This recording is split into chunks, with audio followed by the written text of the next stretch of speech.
और आपने कहा कि आप ये गारंटी देते हैं कि जो कर्मचारी हैं, क्योंकि एक बड़ी समस्या रही है उसके ऊपर हमने देखा कि लगातार कई बार इस पे प्रोटेस्ट हुए, जो कर्मचारी हैं धरने पे चले गए। एमसीडी के हॉस्पिटल्स में भी डॉक्टर्स को धरना देना पड़ा, नर्सेस को स्ट्राइक करनी पड़ी अपनी सैलरी के लिए। बड़ा मुद्दा है ये। आपने कहा कि अगर हम एमसीडी जीत जाएंगे तो कुछ भी करना पड़े, 1 तारीख को सैलरी उनके पास पहुंच जाएगी।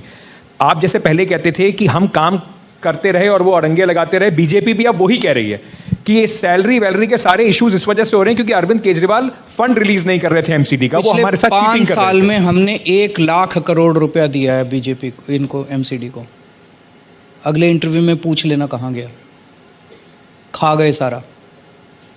अगर थोड़ा सा खाना कम कर देना जनता को, उनको कर्मचारियों को तनख्वाह मिलने लग जाएगी।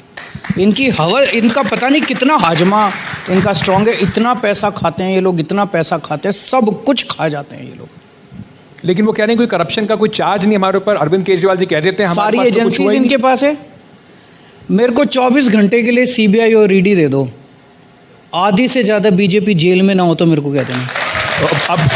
अब इस पे वो, आप एक चीज बताओ, गुजरात के अंदर घड़ी बनाने वाली कंपनी को इन्होंने पुल बनाने का ठेका दे दिया और कहते हैं केजरीवाल भ्रष्टाचारी है।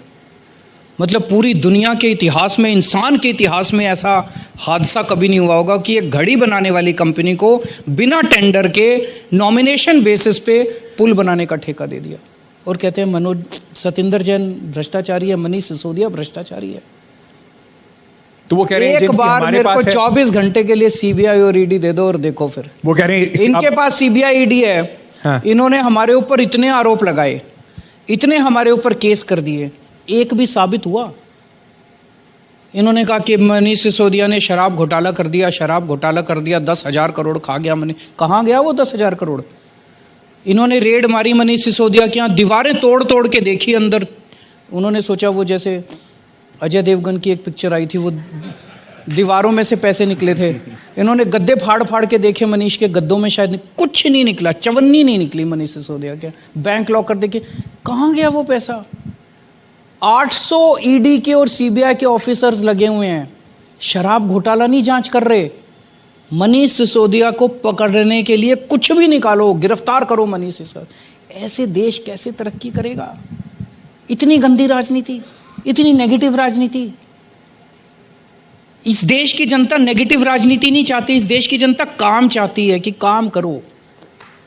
पर ये सब आरोप तो कोर्ट में सिद्ध होने हैं ना अरविंद जी। ना तो आप क्लीन चिट दे सकते, ना वो क्लीन चिट किसी को दे सकते। 7 साल तो हो गए हमारी जांच करते करते, कोई एक केस तो मिला होता जिसमें कोर्ट में साबित हो गया होता। हमारे एमएलएज के खिलाफ 167 केस किए इन्होंने, 167 केसेस हमारे एमएलएज के साथ खिलाफ। 135 केसेस में एमएलएज बरी हो गए, बाकी पेंडिंग है। एक केस तो साबित कर दो यार, एक केस किसी केस में। और रोज डांट खात के आते हैं ये लोग कोर्ट से, इतने गंदे गंदे ऑर्डर्स इनके खिलाफ आते हैं कि कुछ सबूत नहीं है, कुछ नहीं है, फिर भी केस पे केस किए जा रहे हैं। एक